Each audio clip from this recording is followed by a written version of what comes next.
Yeah. because he is not a minister yet. He Yeah. was a deputy minister previously, NHIS CEO.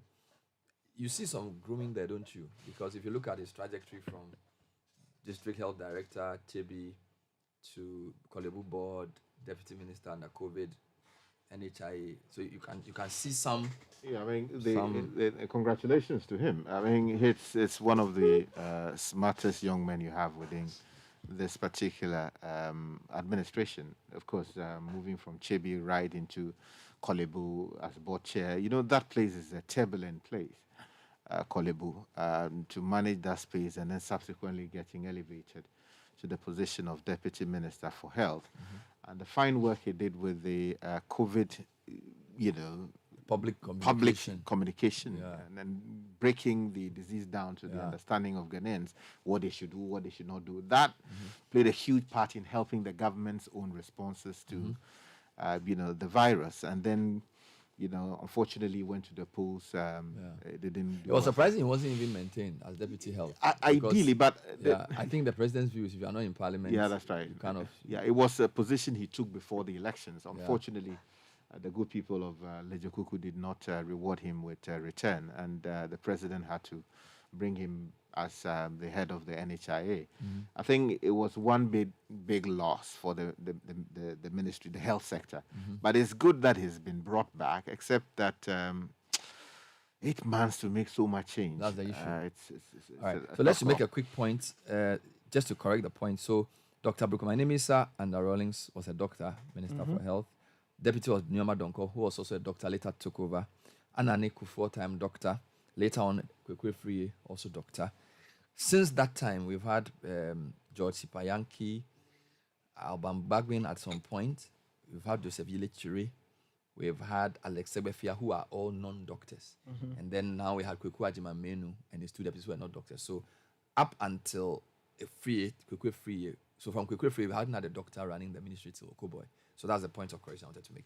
No, I don't think you properly contextualized it. You give a rider that. No, I'm talking of as a minister. Yeah, I understand. Yes, because there's also Bampo, who was deputy. Yeah. So my point is that we've not had a doctor run the ministry since Dr. Kwekwe Free. Yeah, but the way you said it, there was really no problem with it. You had not said that. No, since Rawlings I know. we've not Yes, had- no, I mentioned. You gave a period Yeah, which I know, would. but my mistake was I mentioned Anani. But Anani was Kufuor 1. Yeah. A free year was Kufuor 2. So that was the correction. Do you get it? So a free year was the doctor running the ministry before Okobo in terms of full minister. Anyhow, another, I'm not going to call him incoming. So this gentleman is MP for Sekondi. He was deputy minister for energy. We know he was for the fuel side, petroleum. And now he's been, I don't know whether he's been elevated. It's an interesting point because sometimes it's better to be a deputy minister in some ministry. No, that we don't know. This is an elevation. It's an elevation. Okay. Yes, this is properly so called. So called. Okay. So he's now the minister for tourism, creative arts, right? It's a ministry which is close to our hearts because we believe that it's one of the ministries that can bring transformation to Ghana. It hasn't gotten the budgetary allocation necessary as well. So Andrew Agyapa Mercer, MP, is on the line. Good morning. Thank you for joining us, Mr. Agyapa Morning, Mercer. my good friend. Congratulations on your elevation. Thank you. There's a scripture that says, I'd rather be a doorkeeper in the house of the Lord than to dwell in the tents of the wicked. So I want to extrapolate that to say sometimes better to be a deputy minister in place like finance or energy than to be a full minister in a place which has been considered a Siberia, like tourism. How do you see this new appointment? Well, let me say good morning to your viewers on all platforms. I guess that it's a question of how best you apply yourself in whatever situation that you find yourself in. And so to that extent, I wouldn't consider my movement from the Ministry of Energy because of the day-to-day issues that you are confronted with to the Ministry of Tourism, Arts and Culture as a Siberia. I believe there are huge opportunities there. Of course, we all know the role that tourism has played and can play in our economy. And so I see it as an opportunity to put in my best, consistent with my own mantra of others have labored, we have said their glory, ours to do exploit. and add to their game, so those who come after will take up the story. You know, I'm an additional boy, right? So you are quoting. Yes, I'm exactly intended on going in there to do just that. Did the president tell you why he was moving into tourism? Because we know you're a lawyer, you used to work in a bank, so you clearly have a certain disposition and training. Tourism seems way out there. Was there a brief? What is his expectation of you in the short time that you have?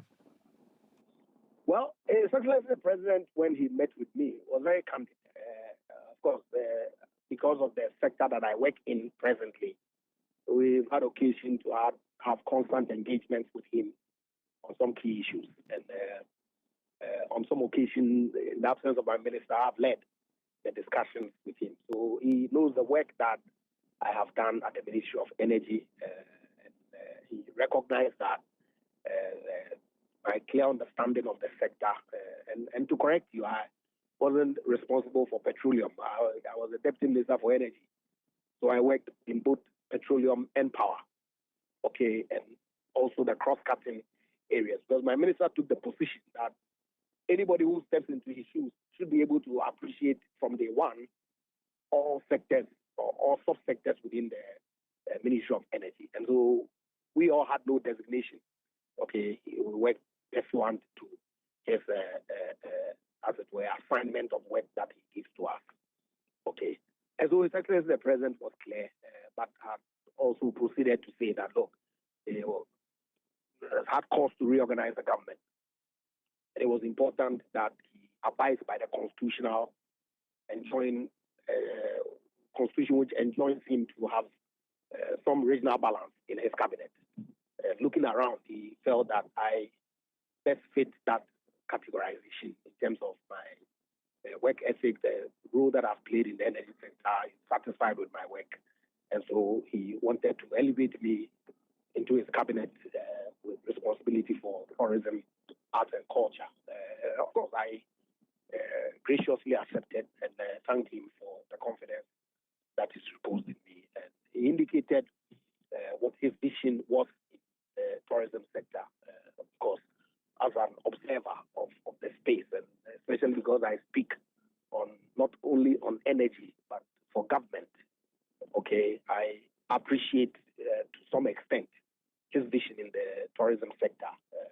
We also saw what Year of Return did to our tourism sector. We have all seen what the Beyond the Return is doing, creating huge eyeballs into Ghana footprints from our brothers in the diaspora, especially into Ghana. We all have seen the transformation of our museums and monuments infrastructure, the National Museum, the Nkrumah Mausoleum, and all that. Okay, and we all see the investment that is going into the rehabilitation and upgrading, or not upgrading, but access to some of our forts and castles across the country. Okay, and major tourist sites, paragliding, seeing the Masqueraders Festival in Sekendi, Takrady, and all that. And so he was clear that yes, I need to speak to the minister who would then bring me up to speed with where they are with the implementation of his vision.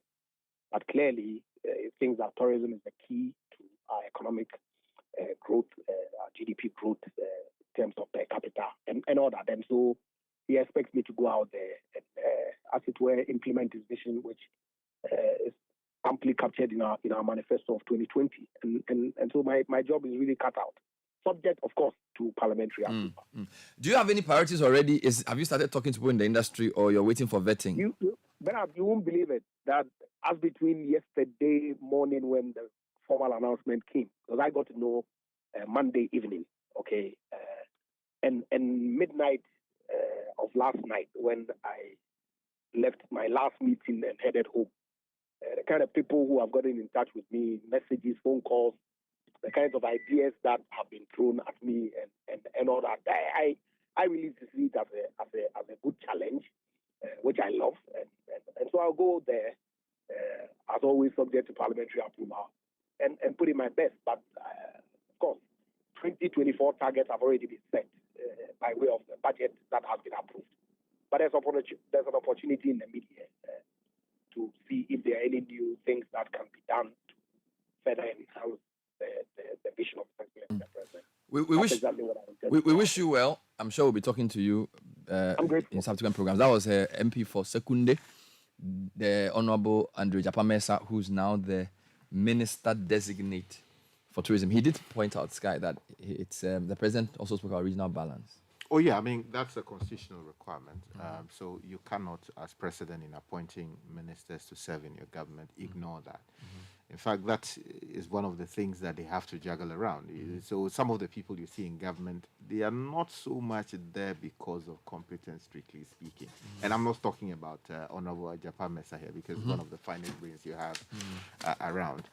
But the government, the president has got to fulfill constitutional sanctity.